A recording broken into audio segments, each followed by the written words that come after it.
감당하기 어려운 일이 생겼을 때라는 제목으로 룻기서 1장 오늘 그리고 본문 읽은 내용들을 함께 살펴보고 은혜 나누도록 하겠습니다. 우리의 인생은 항상 불안한 인생입니다.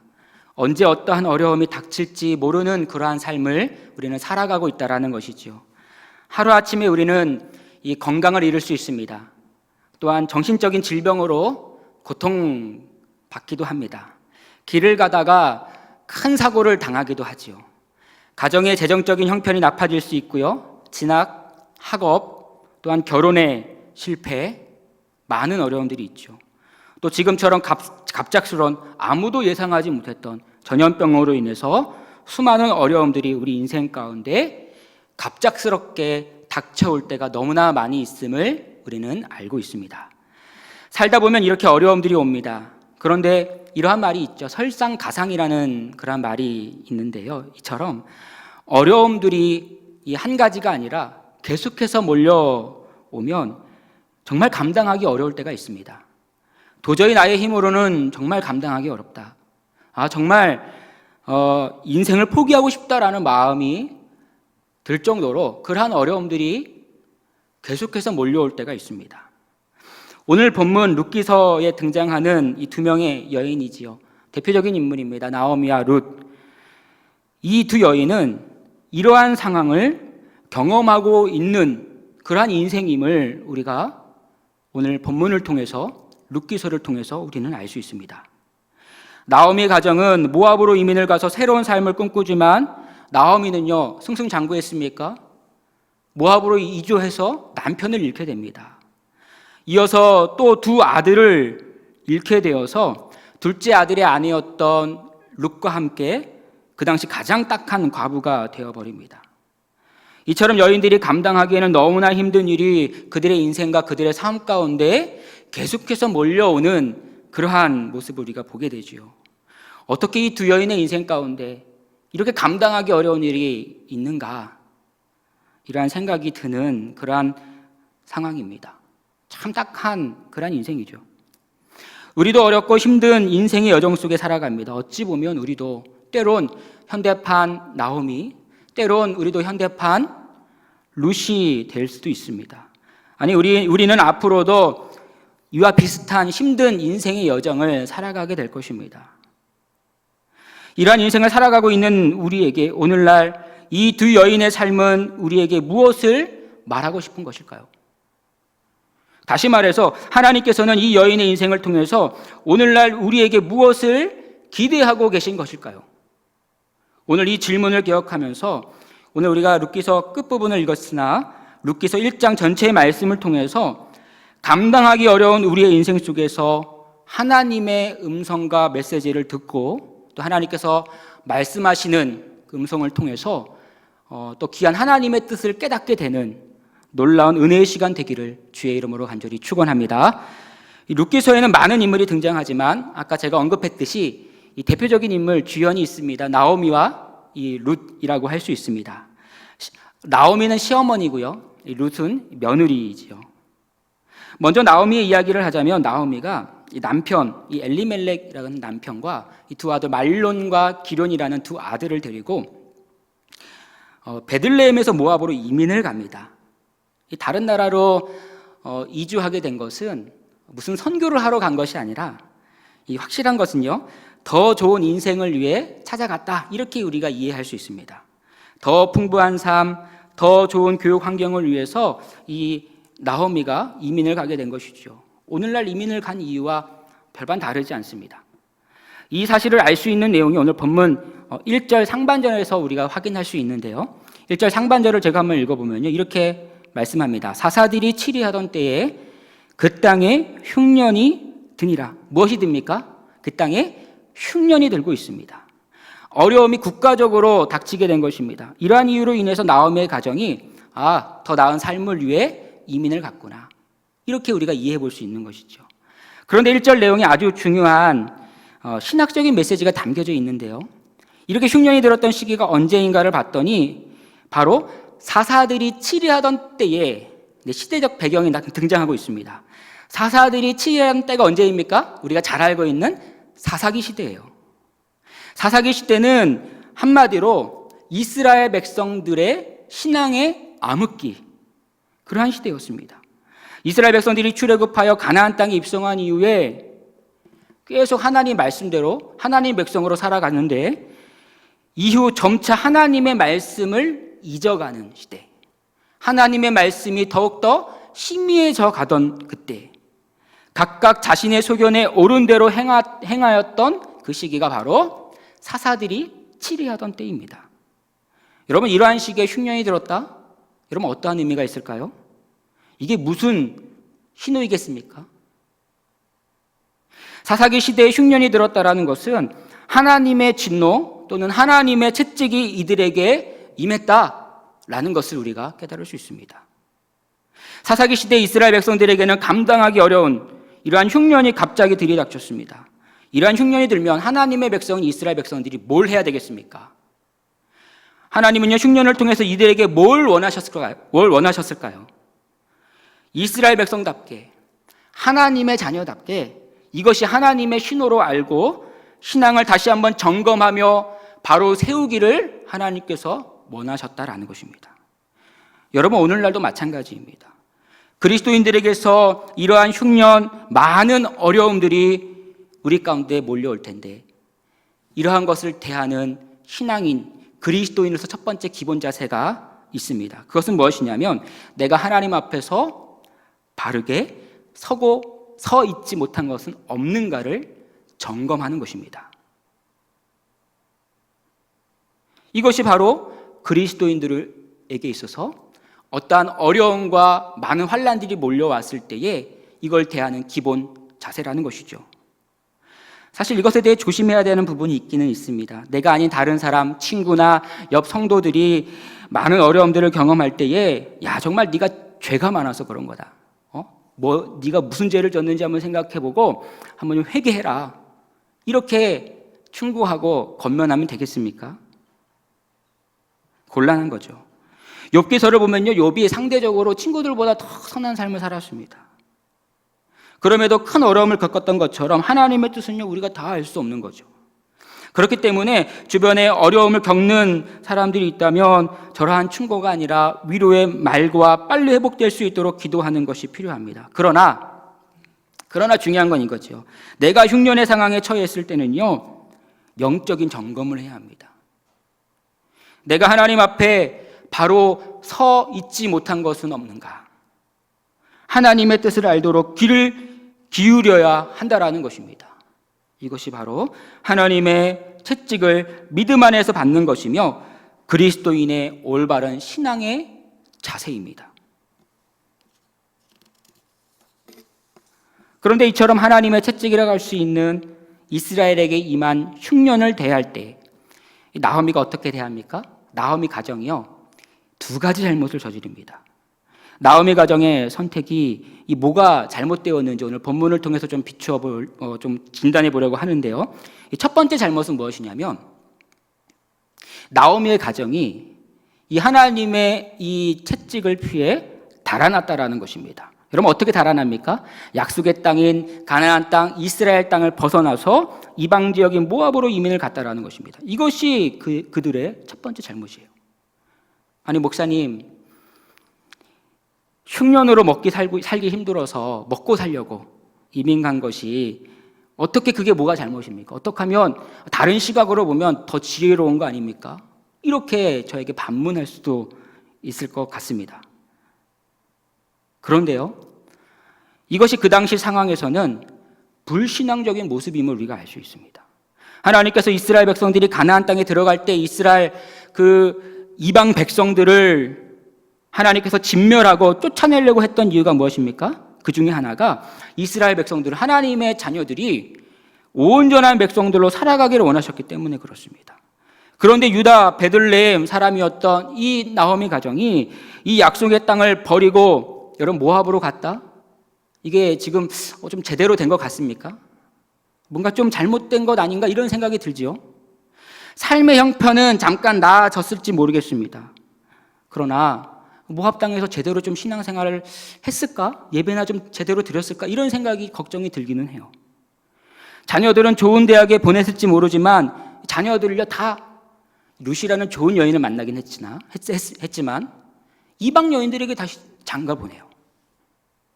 신명기 7장 3절을 보면 이 신명기는 모세가 이스라엘 백성들이 가나안 땅에 들어가기 전에 마지막 유언처럼 한 말이죠. 7장 3절에 이렇게 얘기합니다.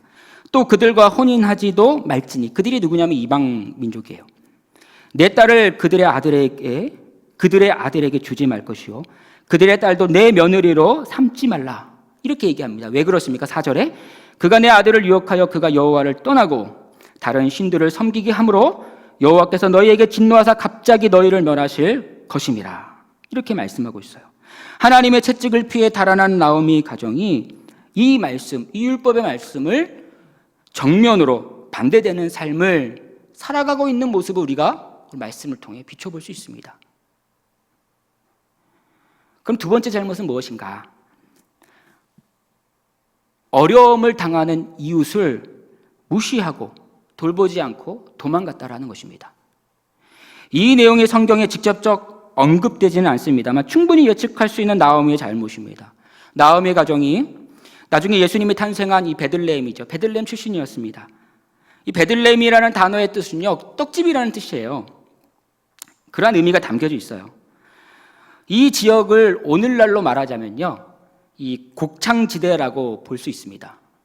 근데 이러한 이 떡집, 이 곡식이 그래도 풍부한, 상대적으로 이 지역에 흉년이 들었다라는 것은 야, 이스라엘 전역이 참 먹기 살기 힘들구나, 흉년이구나, 이렇게 우리가 생각해 볼 수 있는 거죠. 모든 이들이 흉년으로 고통받고 죽어나가고 있는 이때에 나오미의 가정은 어떡합니까? 내 가정만 나만 먹고 잘 살자고 뛰쳐나간 것이죠. 여러분 신명기 15장 11절을 보면요, 이런 말씀이 있습니다. 이것도 모세가 이스라엘 백성들에게 한 얘기죠. 땅에는 언제든지 가난한 자가 그치지 아니하겠으므로 내가 내게 명령하여 이르노니 너는 반드시 내 땅에서 내 형제 중 곤란한 자와 궁핍한 자에게 내 손을 펼칠지니라.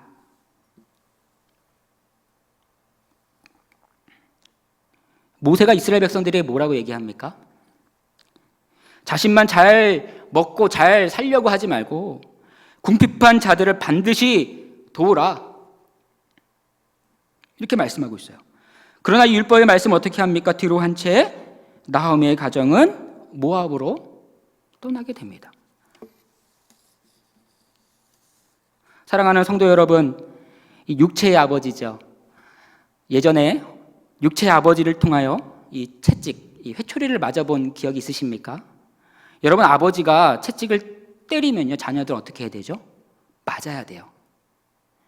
요즘 아동 폭력이 이슈가 되는 시대여서 이 말이 확 와닿지 않을 수도 있을 텐데, 예전엔 자녀들이 잘못하면 이 부모님 또는 이 아버지가 이렇게 회초리를 댔잖아요. 여러분, 안 맞으라고 피하려면 어떻게 됩니까? 안 맞으려고 막 피해 다니고 이러면 어떻게 되죠? 한 대 맞을걸요? 3대 맞아요. 이런 경험 있으시죠? 여러분, 하나님의 채찍도 마찬가지입니다. 나오미가 채찍을 피해 모압으로 달아난 이후 어떻게 됐습니까? 더 큰 어려움이 나오미의 가정 가운데 임했습니다. 남편을 잃었습니다. 또 그렇게 사랑하던 두 아들도 잃게 되었다라는 것이죠. 모압은 기회의 땅이었는데 절망의 땅이 되어버렸습니다. 하나님의 채찍은 더 강력하게 나오미를 쳤습니다. 이제는 더 이상 감당하기 어려운 그러한 지경이 나오미의 삶 가운데 임했다라는 것입니다. 우리도 연약한 존재이며 아둔한 자에게 나오미처럼 감당하기 어려운 일들이 닥칠 수 있습니다. 그때 우리가 해야 할 것은 무엇이겠습니까? 세상의 방법으로 이리저리 피해 다니고 찾아다녀야 되겠습니까? 그렇다면 우리가 어떻게 해야 됩니까? 그 자리에 서서 믿음으로 하나님의 말씀의 뜻을 분별하고 하나님을 더욱더 의지해야 된다라는 사실을 오늘 나오미를 통해서 우리가 살펴볼 수 있습니다. 오늘 이 시간 이렇게 함으로써 감당하기 어려움이 몰려온다 할지라도 믿음으로 하나님의 말씀을 잘 분별하고 하나님의 말씀을 순종함으로 하나님께 의지함으로 승리하는 우리 모두가 다 되기를 주의 이름으로 간절히 축원합니다. 마지막으로 나오미와 함께한 이 룻도 좀 알아봐야 되죠. 이 룻은 우리가 잘 알듯이 나오미의 둘째 며느리였습니다. 당연히 이방 모함 여인이었고요. 룻의 인생은 나오미의 가정에 시집 오면서 꼬이기 시작합니다. 이 자녀가 없는 거 보니까 이 결혼한 지 얼마 안 되지 않았을까 이런 생각이 들어요. 젊은 나이에 감당하기 어려운 일이 벌어지게 된 겁니다. 그 후에 시어머니 나오미는 고향으로 돌아가기를 결정합니다. 남편도 없고 두 아들도 없고 며느리만 둘 딸랑이 있는데 모압에 있어서 뭐 하겠습니까? 먹고 살 것도 변변치 않고 고향 베들레헴으로 돌아가기로 결정을 하지요. 두 며느리는 어떻게 하지요? 당연히 친정으로 돌아가서 새로운 삶을 살도록 권면을 합니다. 이게 바른 결정이라고 나오미도 생각을 합니다. 두 며느리가요, 참 이 시어머니랑 사이가 참 좋았던 것 같기도 하고, 참 모함 여인들이 참 착해요. 보니까 시어머니만을 두고 가기가 그랬는지 머뭇머뭇거려요. 여러분, 이 당시에 형이 죽으면요, 이 고대 근동 사회에서는 형이 죽으면 동생이 형수죠. 형의 아내를 자신의 아내로 맞이해서 돌보는 문화가 있었습니다. 그래서 오늘 본문 1장 12절 이하를 보면 나오미가 이런 얘기를 해요. 이 며느리들에게. 내가 지금 새로운 사람과 시집을 가서 아들을 낳는다 해도 크려면 20살은 돼야 되잖아요. 20년은 돼야 되잖아요. 이 아이가 자라기까지 기다릴 수 없다. 돌아가라. 이러한 얘기를 이 문화적 배경 아래에서 이렇게 이야기를 합니다. 돌아가라는 거예요. 방법이 없다. 대책이 없다. 이 두 며느리가 이 말을 듣고 펑펑 웁니다. 그래도 어떡합니까? 돌아가야 되죠. 그래서 첫째 며느리 오르바는요, 작별 인사를 하고 친정으로 떠납니다. 아마 저라도 당연히 떠났을 것 같아요. 슬프긴 하지만. 그런데 신기하게도 둘째 며느리였던 룻이 떠나지 않는 거예요. 룻이지요. 나오미를 끝까지 붙잡고 쫓습니다. 14절에 이야기 나오고요. 아무것도 가진 것 없는 이 나오미에게 뭐가 남아있다고 룻은요, 시어머니 나오미를요 끝까지 붙들어요. 이러한 룻을 며느리를 보자니 참 딱하지만 이 시어머니가 해줄 게 있는 게 없잖아요. 그래서 15절에 이렇게 얘기합니다. 내가 해줄 게 없으니 동서처럼 오르바처럼 돌아가라. 다시 한번 강하게 권면해요. 그런데 롯의 행동은 무엇을 얻고자 하는 행동이 아니었음을 16절의 말씀을 통해서, 그의 고백을 통해서 우리가 알 수 있습니다. 16절의 말씀 제가 한번 읽어보겠습니다. 롯이 이르되 내게 어머니를 떠나며 어머니를 따르지 말고 돌아가라. 강권하지 마옵소서. 어머니께서 가시는 곳에 나도 가고 어머니께서 머무는 곳에서 나도 머물겠나이다. 어머니의 백성이 나의 백성이 되고 어머니의 하나님이 나의 하나님이 되시리니, 이렇게 말씀하고 있습니다. 참으로 멋진 고백 아닙니까? 어머니를 향한 인간적인 그러한 의리의 말인 것 같기도 하지만 더 멋있는 것은 무엇이냐면 어머님의 하나님이 나의 하나님이십니다. 너무나 멋진 고백이에요. 이 말이 누구에게서 나옵니까? 이방 모함 여인 룻에게서 나온 고백입니다.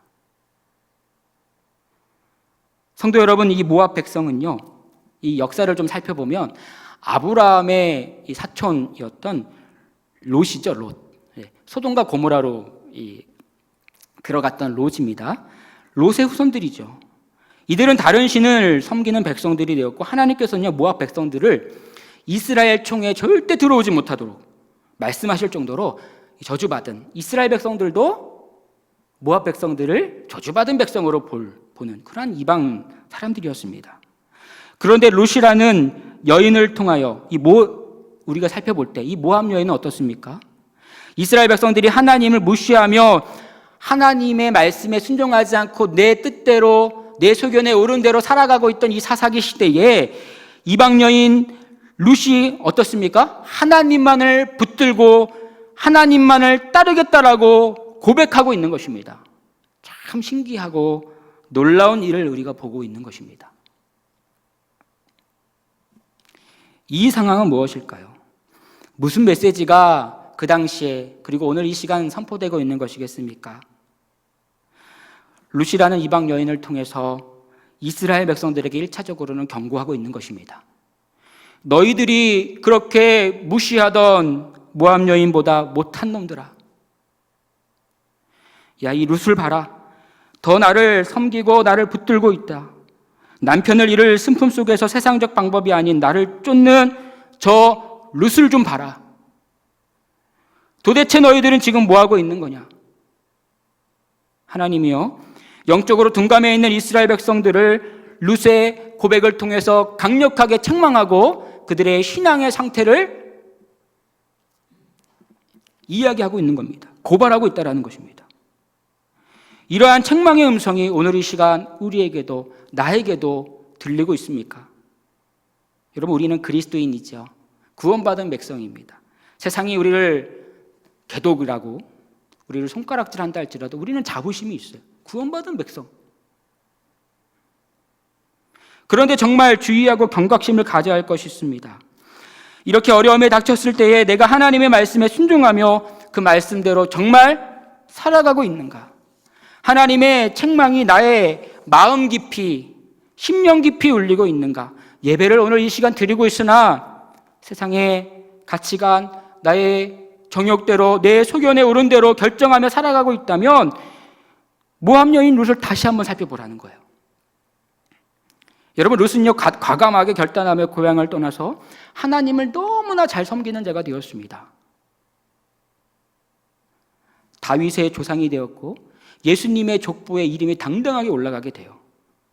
이스라엘 백성 누구보다 더 섬기는 그러한 자가 되었다라는 것이죠. 우리는 직장과 학교와 가정에서 하나님을 섬기는 룻과 같은 자가 되려면 무엇을 다시 시작해야 되겠습니까? 내가 목사, 장로, 권사, 집사, 성도라는 생각에만 머물러, 이 직분에만 머물러서는 안 된다는 것입니다. 합리적이라는 무기를 앞세워서 내 뜻대로, 내 계산대로, 내 소견대로, 내 이익을 놓고 살아가고 있지는 않습니까? 하나님의 말씀과 하나님의 뜻에 여러분 관심이 있습니까? 하나님의 말씀 앞에 바로 서 있는지, 룻처럼 어려움 속에서 하나님의 책망을 듣고 더 하나님을 붙들고 있는가를 오늘 이 시간 점검해야 합니다. 오늘 하나님께서는 어려움 앞에서 하나님을 붙드는 룻을 통해서 우리에게 외치고 있습니다. 이때가 너희가 룻처럼 나를 붙들 때다. 이때가 나의 말씀 앞에 룻처럼 삶을 바로 세워야 할 때다. 이 음성을 듣는 우리 모두가 다 되기를 주의 이름으로 간절히 축원합니다. 아이러니하지만 우리가 인생에서 가장 하나님의 은혜를 경험하고 체험할 때는 이런 것 같아요. 좋은 집을 살 때, 자녀들이 좋은 대학과 직장에 취직했을 때, 이때가 아니고 앞서 말한 감당하기 어려운 어려움이 몰려왔을 때임을 우리가 경험합니다. 저도 이러한 어려움 때에 생각해 보면요, 더 기도하고 더 하나님 앞에 나아가 하나님을 붙들었던 체험이 아마 저를 목회자의 길로 이끌지 않았나, 이러한 고백을 해봅니다. 어찌 보면요, 이때가 하나님께서 주시는 축복의 때라는 거예요.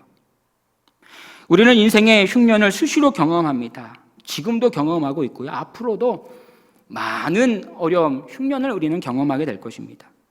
때론 감당하기 어려운 일이 몰려오기도 합니다. 그때에 우리가 해야 될 것은 무엇입니까? 묵묵히 하나님을 바라는 것입니다. 나의 삶을, 나의 생각을 세상적인 계산이 아닌 하나님의 말씀 앞에 세우는 것입니다. 더 하나님을 찾는 것, 붙드는 인생이 되어야 합니다. 그래야 세상이 주는 이익이 아닌 하나님이 부어주시는 놀라운 은혜를 우리가 경험할 수 있는 것입니다. 코로나로 인해서, 전염병으로 인해서 많은 성도님들이 삶 속에서 큰 어려움들을 당하고 있습니다. 또한 예배당에 나와 예배를 드리지 못하고 있는 어려움 가운데 있습니다만 저는 기대합니다. 이 어려움 속에서 우리 모두가 더 하나님을 바라고 하나님 앞에서 바로 서게 될 것을 저는 기대합니다. 저는 오늘 이 시간 기대합니다. 몇 주 후에 이곳에서 함께 모여 드리는 예배가 이전과는 달리 더 큰 기쁨과 은혜와 감격이 있는 예배가 될 것을 저는 기대합니다. 감당하기 어려운 상황 속에서도 주 안에서 룻과 같이 주님의 말씀 안에서 승리하게 되는 우리 승리하는 이번 한 주가 되기를 다시 한번 주의 이름으로 간절히 축원합니다. 기도하도록 하겠습니다.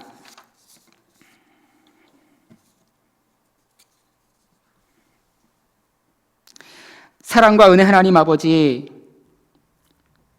험한 인생 속에서 우리도 나오미와 룻처럼 감당하기 어려운 일들이 우리의 삶 가운데 있음을 이 시간 고백합니다. 나오미처럼 내 생각과 세상의 가치관을 앞세우지 않게 하여 주시고 룻과 같이 또 하나님을 붙드는 믿음 허락하여 주시옵소서.